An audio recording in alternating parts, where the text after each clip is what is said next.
Pendant 2 jours, soit du 26 au 27 mai 2017, une cinquantaine de femmes venues des différentes structures et celles ayant des ambitions politiques ont pris part au 2e congrès régional des jeunes femmes politiques organisé à Lubumbashi par le Congrès international congolais CIC. C'est la salle de conférence du cadre de concertation interprovinciale de la société civile qui a accueilli ces travaux placés sous le thème principal « Pas un secteur de la vie nationale sans l'apport de la femme » afin de mieux préparer ces femmes à la gestion de la chose publique. La finalité de ces travaux, c'est justement que les femmes, les jeunes femmes, se retrouvent à tous les échelons, se retrouvent dans toutes les parties, dans tous les différents secteurs de la gestion de la vie publique ainsi qu'en politique. En RDC, le nombre de la population est estimé à environ 80 millions, mais dont les femmes représentent près de 52%. Avec cette force numérique, les femmes doivent ainsi connaître leur potentiel pour mieux se déployer afin d'inverser la tendance liée à la faible représentation de la femme dans les grandes instances.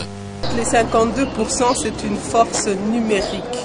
Mais pour qu'il y ait un impact, il faut que ce qui n'est que chiffres devienne quantitatif, devienne qualitatif. C'est-à-dire que nous avons tellement de femmes, mais il faut maintenant renforcer les capacités de ces femmes, les aider à se découvrir, à découvrir leur potentiel, à le déployer, pour qu'une femme puisse être aussi influente dans une province, dans une communauté, dans une entreprise, que 10 femmes ou 10 hommes, parce que nous voulons être dans la définition du genre. Donc c'était important de comprendre que ce ne sont pas les 52% des femmes qui vont faire les choses, mais dans ces 52% de femmes, s'il y a des femmes qui peuvent décider de se lever contre le statu quo, contre la pesanteur culturelle, contre les stéréotypes, contre même la loi qui existe ou qui n'existe pas, qui est mal mise en place, contre l'opposition des femmes et aussi le manque de soutien, l'opposition des hommes et le manque de soutien des femmes, ce 52% va devenir réellement un chiffre quantitatif et qualitatif. On parle de la masse critique. Nous avons une grande masse de femmes, mais elles ne constituent pas une masse critique et c'est pourquoi même les leaders ne s'intéressent pas vraiment à la cause de la femme. Quand chaque femme va compter, chaque leader de parti va s'assurer à ce que ce ne soit pas un quota, mais que des femmes puissantes soient aussi présentes dans son parti. Il y a donc nécessité de penser à un renouvellement de la classe politique pour un engagement citoyen. L'engagement politique est ainsi l'une des conséquences de l'engagement citoyen. L'engagement citoyen qui est ce fait et cette joie de connaître qu'on appartient à une communauté, à un pays, à une nation et que vis-à-vis de cette nation, on a des devoirs et des droits et qu'on doit mener des actions en faveur de cette communauté. C'est cet engagement en fait qui poussait au plus loin parce que en fait cet engagement te pousse à poser des actes positifs en faveur de ta communauté. Mais à un certain moment, cet engagement demandera à ce que ça puisse créer une chaîne de solidarité. C'est comme ça qu'il y a des gens qui créent des associations, c'est comme ça qu'il y a des gens qui créent une dynamique bien déterminée.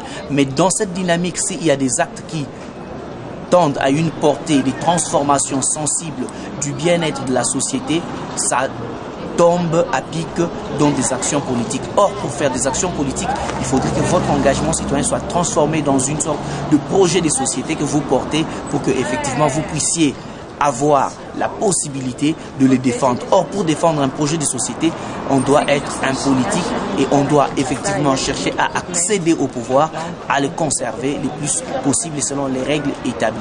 Donc, l'engagement politique est une conséquence normale de l'engagement citoyen. Dans leur carrière politique, les femmes politiques ou celles ayant des ambitions politiques devront faire un usage optimal de l'outil Internet pour une bonne communication et atteindre un grand public. Pour leur communication, pour leur visibilité, pour se faire connaître, ces femmes ont besoin de passer sur Internet et nous avons insisté pour privilégier les réseaux locaux. Puisque je pense que Facebook, Twitter et particulièrement Google facilitent un peu cette mise en réseaux locaux, des réseaux locaux qui sont proposés directement par rapport aux amitiés. Donc les amitiés sur Facebook vous regroupe d'abord par rapport à votre région, c'est-à-dire une géolocalisation.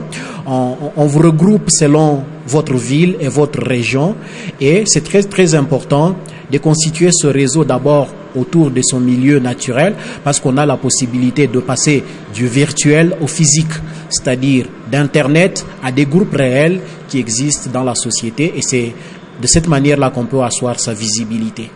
Ces instants de réflexion n'ont pas été une perte de temps pour ces participantes qui ont apprécié à juste titre la pertinence des sous-thèmes exploités.